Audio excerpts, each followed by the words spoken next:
नमस्कार, आप देख रहे हैं सी न्यूज भारत और मैं हूं आपके साथ ज्योति श्रीवास्तव। वक्त हो गया है बुलेटिन का।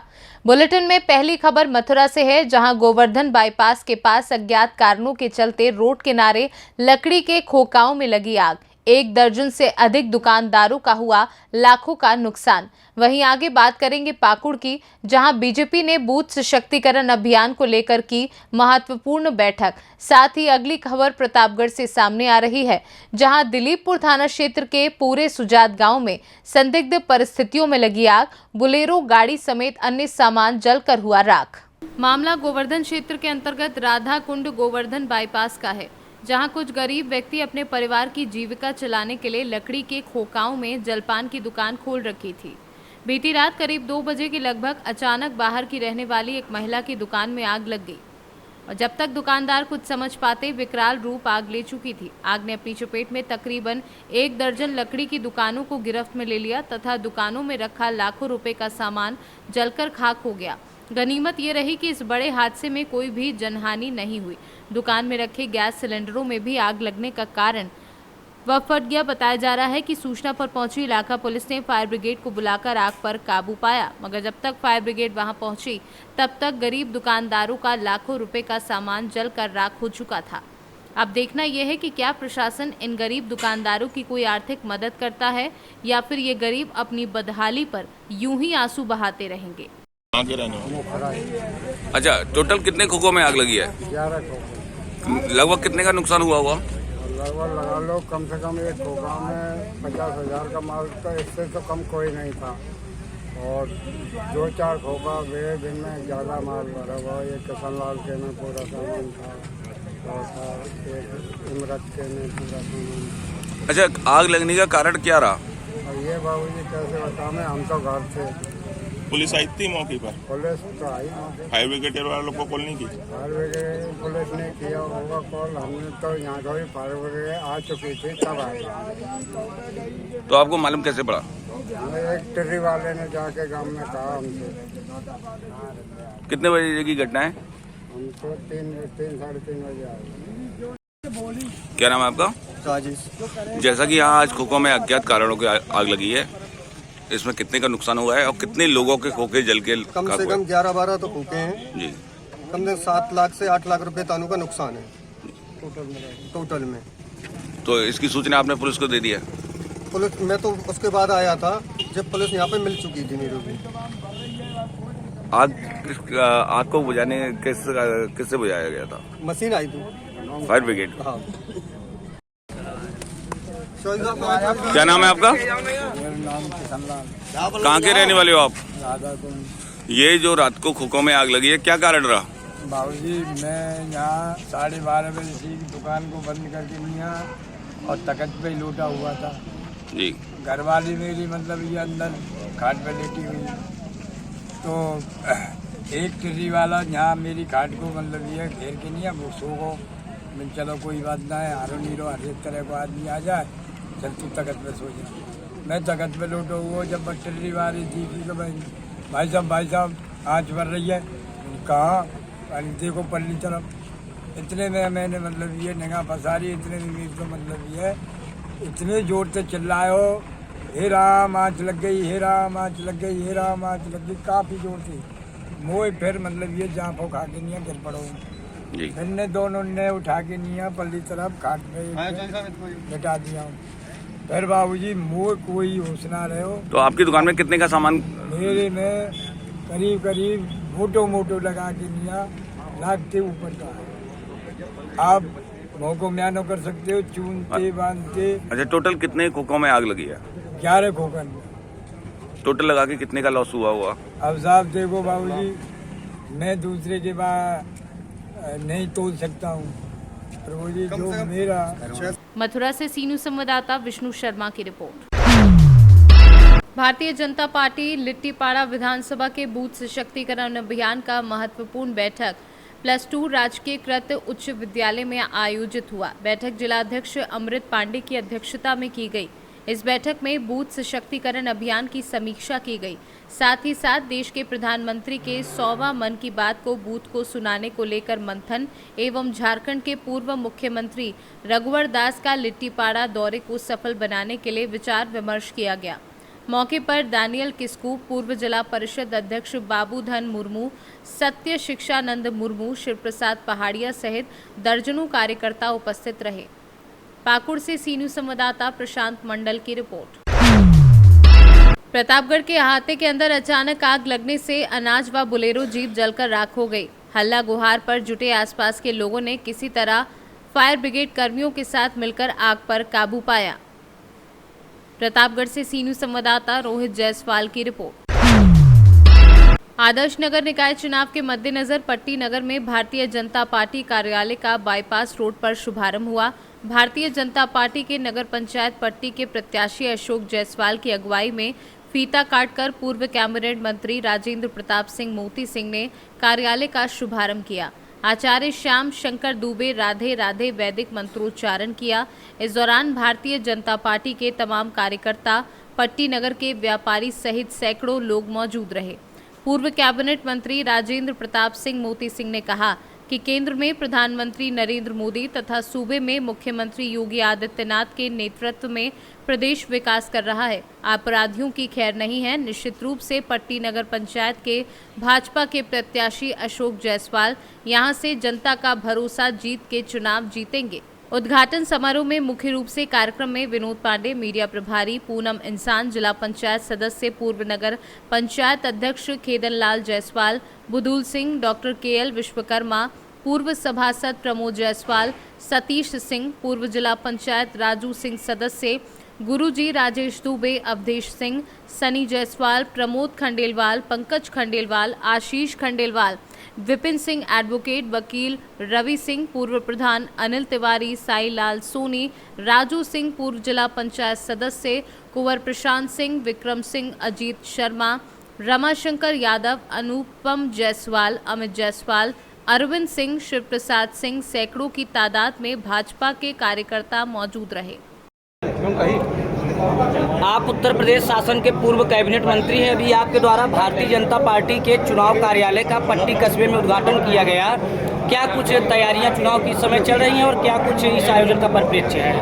भारतीय जनता पार्टी संगठन, इसके प्रदेश अध्यक्ष माननीय भूपेंद्र सिंह जी हैं, जिसके संगठन महामंत्री माननीय धर्मपाल जी हैं, देश के प्रधानमंत्री माननीय नरेंद्र मोदी जी हैं और उत्तर प्रदेश के यशस्वी मुख्यमंत्री आदरणीय योगी आदित्यनाथ जी, जिन्होंने भारत की अखंडता, भारत के संस्कार, भारत की संस्कृति और भारत के सम्मान की रक्षा के लिए कार्य किया है, कार्य कर रहे हैं। अपराधियों के खिलाफ जीरो टॉलरेंस की नीति है जो जनता के सामने है कि चाहे जितना बड़ा अपराधी हो, अगर वो अदना से उमेश पाल जैसे गरीब किसान के बेटे को, पिछड़े घर में पैदा हुए बेटे के साथ अगर किसी ने जाति की तो कानून ने उसे दंड दिया। वो योगी की सरकार में ही संभव था और किसी के बस का नहीं था। इसलिए मैं बधाई देना चाहता हूँ भारतीय जनता पार्टी के प्रदेश नेतृत्व को, केंद्रीय नेतृत्व को, अपने जिला अध्यक्ष श्री हरिओम मिश्रा जी को, अपने सांसद, लोकप्रिय सांसद माननीय संगमलाल गुप्ता जी को, भारतीय जनता पार्टी के सभी कार्यकर्ताओं को और पट्टी नगर के सभी बड़े बुजुर्ग नौजवान भाई बहनों को कि जिनके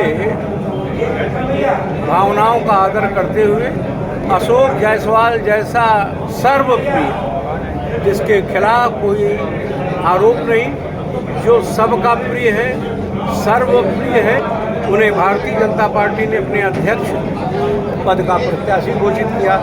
मैं अपने नेतृत्व के प्रति आभार व्यक्त करता हूं और अशोक जायसवाल जी पट्टी नगर पंचायत के अध्यक्ष बने, ये अपनी शुभकामनाएं देता हूं।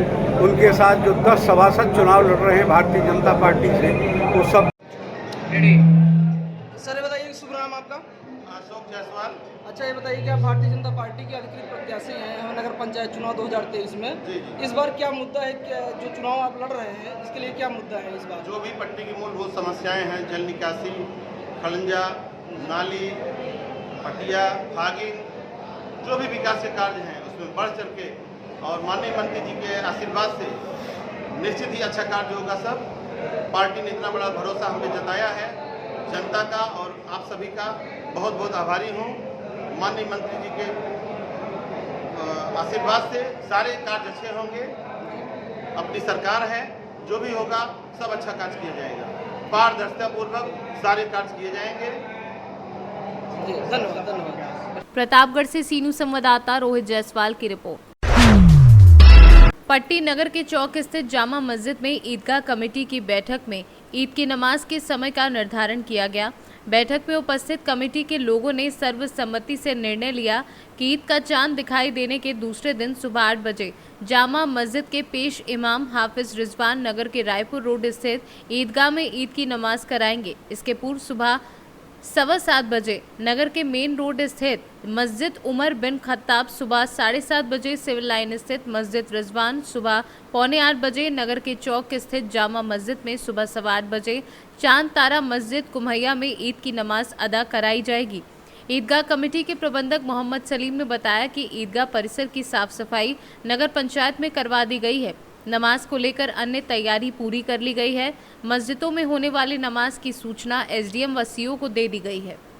शराबपुरी क्षेत्राधिकारी पट्टी हैं और आज पट्टी थाने में आपने ईद के त्यौहार के मद्देनज़र मुस्लिम समुदाय के लोगों के साथ पीस कमेटी की बैठक की है। क्या कुछ निकलकर सामने आया लोगों से? आगामी ईद त्यौहार के मद्देनज़र दोनों समुदायों के लोगों को कोतवाली परिसर में बुला करके विगत वर्ष के त्यौहार जो बीते हैं उनकी समीक्षा की गई और आगामी त्यौहार के मद्देनज़र चाक चौबंद सुरक्षा व्यवस्था, शांति से नमाज की अदायगी के सिलसिले में ईदगाह और मस्जिदों का जिक्र हुआ, कहाँ कितने लोग पढ़ते हैं नमाज और उनकी सुविधा के बारे में सिलसिलेवार ढंग से चर्चा किया गया। पट्टी का सांप्रदायिक सद्भाव सदा की तरह से अच्छा है और इस बात की उम्मीद की जाती है कि ईद का त्यौहार सांप्रदायिक सद्भाव के साथ सकुशल संपन्न होगा। सभी लोगों ने इस तरह का आश्वासन दिया है। ईद का त्यौहार सकुशल संपन्न कराने के लिए क्या बाहर से भी फोर्स मंगाई गई है? आवश्यकता अनुसार, चूँकि ईद का त्यौहार हर थाना क्षेत्र में है तो सबको अपने अपने थाना क्षेत्र की जिम्मेदारी दी गई है, लेकिन आवश्यकता अगर पड़ी तो मंगा लिया जा सकता है। धन्यवाद। प्रतापगढ़ से सीनू संवाददाता रोहित जायसवाल की रिपोर्ट। खबर पश्चिम चंपारण के बेतिया से है, जहां हरिनगर में संचालित हेरिटेज पब्लिक स्कूल में 10वां वार्षिकोत्सव मनाया गया। कार्यक्रम में मुख्य अतिथि वरिष्ठ चिकित्सक किरण शंकर झा, हरिनगर शुगर फैक्ट्री के फार्म प्रबंधक मनन सिंह, राष्ट्रपति पुरस्कार से सम्मानित सेवानिवृत्त शिक्षक सह नगर परिषद ब्रांड एम्बेसडर सदाकांत शुक्ला, संस्थान के चेयरमैन अशोक राव संयुक्त रूप से दीप प्रज्वलित कर सांस्कृतिक कार्यक्रम का शुभारंभ किया। विद्यालय के छात्र छात्राओं ने अपने शानदार प्रस्तुति से अभिभावकों और उपस्थित गणमान्य अतिथियों को मंत्रमुग्ध कर दिया। बेतिया से सीनू संवाददाता विनोद कुमार की रिपोर्ट। खबर पश्चिम चंपारण के बेतिया से है, जहां नरकटियागंज प्रखंड के बिनवलिया पंचायत का एक ऐसा हिंदू परिवार जो विगत 35 वर्षों से पंचायत में दावते इफ्तार पार्टी का आयोजन करते हुए समाज में आपसी भाईचारे का संदेश देता है। ये पूरा परिवार मिलकर रोजेदारों को इफ्तार देता है ताकि समाज में अमन चैन बना रहे। इस इफ्तार में पूरे परिवार को खुशी मिलती है। इफ्तार के आयोजन में पंचायत के सभी पार्षद और ग्रामीण शामिल रहे। एक साथ मिलकर सभी हिंदू मुस्लिम भाइयों ने रोजेदारों की सेवा की। रमजान के पवित्र माह में रोजेदारों की सेवा करना सबसे बड़ा पुण्य का काम है। हमारे देश में, हमारे राज्य में, हमारे पंचायत में भाईचारा बढ़ेगा और इसका कोई विशेष ई नहीं है, इससे कोई राजनीति का कोई लगाव नहीं है, कोई जुड़ाव नहीं है। हमारे पिताजी जब हम लोग बचपन में थे, श्री सुरेंद्र किशोर सिंह जी, तो हम लोग बहुत छोटे थे, तब से ही स्टार्ट किए थे काम। छठ में होता है और ये रमज़ान के पावन समय पर भी होता है और इससे हम लोगों को मन का संतुष्टि मिलता है और हमारे दरवाजे पर 10 को लोग आता है। हम हमारे पूरे परिवार को, हमारा भाई है छोटा भाई मुन्ना सिंह जो पैक्स अध्यक्ष है, उससे छोटा है जो अभय सिंह है, हमारे पूरा बाल बच्चा सहित पिताजी सब सहित मिलकर हम लोग रोजेदारों का सेवा करते हैं, जिससे हम लोगों को आत्मा को मन को संतुष्टि मिलता है। बस इफ्तार पार्टी का आयोजन हुआ है, हर साल होता है, क्या संदेश देना चाहेंगे? हम लोग इस कार्य को कम से कम 35-40 वर्ष करते आ रहे हैं। ये भाईचारा का संबंध रहता है, इसमें हिंदू लोग सब कुछ रहते हैं, भाग लेते हैं, ये सब। बेतिया से सी न्यूज़ संवाददाता विनोद कुमार की रिपोर्ट। खबर उत्तर प्रदेश के जनपद एटा से है, जहां थाना क्षेत्र सकरौली की पुलिस चौकी जरानी कला में गांव सुंदरगढ़ के सामने मुख्य सड़क एटा टूंडला मार्ग पर बुधवार देर रात अज्ञात वाहन की टक्कर से मोटरसाइकिल सवार एक 30 वर्षीय युवक की मौके पर ही मौत हो गई। मृतक की पहचान रिंकू जाटव उम्र करीब 30 वर्षीय, जाति जाटव पुत्र जगदीश मिस्त्री, निवासी इसौली थाना सकरौली जनपद एटा के रूप में हुई है। सूचना मिलते ही सकरौली पुलिस मौके पर पहुंच गई और मृतक के शव को अपने कब्जे में ले लिया।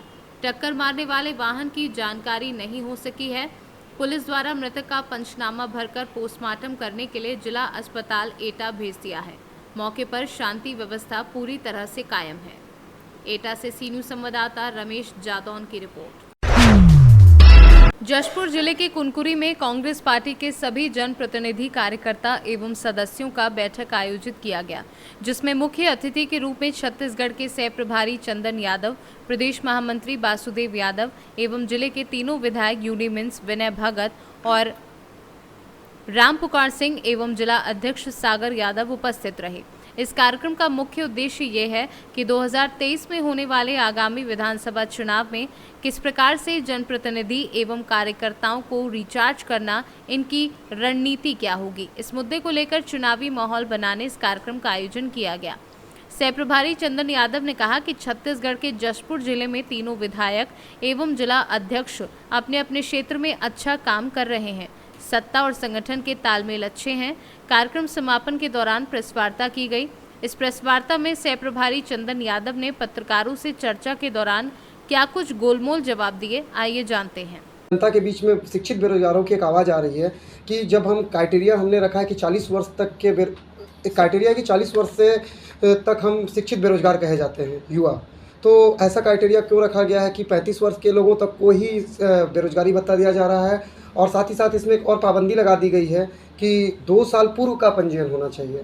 तो कहीं जो युवा हैं जो, और अभी कोरोना काल के कारण बहुत से लोग 35 की जगह 37 साल के हो गए, उनकी नौकरियां नहीं लगी हैं, तो ज़्यादा ज़रूरत 35 से 40 वर्ष के युवाओं को है। तो इस पे आप लोग कुछ सुधार करना चाहेंगे क्या? इस योजना में कुछ सुधार लाने का प्रयास हो सकता है क्या? सरकार ने जो अभी निर्णय लिया है, मुझे लगता है कि अगर 35 साल नौकरी की एज है सरकारी नौकरी में, लगता है कुछ छत्तीसगढ़ में स्थानीय स्तर पे नौकरियों पे 40 साल का भी क्राइटेरिया है, तो मुझे लगता है आप और ST/SC के लिए 45 साल भी है। यही रिक्वेस्ट जो भी है हमारे जो युवा साथी से पीड़ित हो रहे हैं जी, उसमें से हमको लगता है मिलकर के सरकार को एक आवेदन देना चाहिए कि मेरा कहना है सर कि ग्रेजुएट लोगों को अगर दिया जाता, ग्रेजुएशन के बाद ये भत्ता दिया जाता तो वो शिक्षित बेरोजगारी कहलाती। मेकिंग का ये तकनीकी सवाल जी हाँ, हमने घोषणा, संगठन ने, कांग्रेस पार्टी ने ये घोषणा जनता से की थी कि हम बेरोजगारी भत्ता दें जी।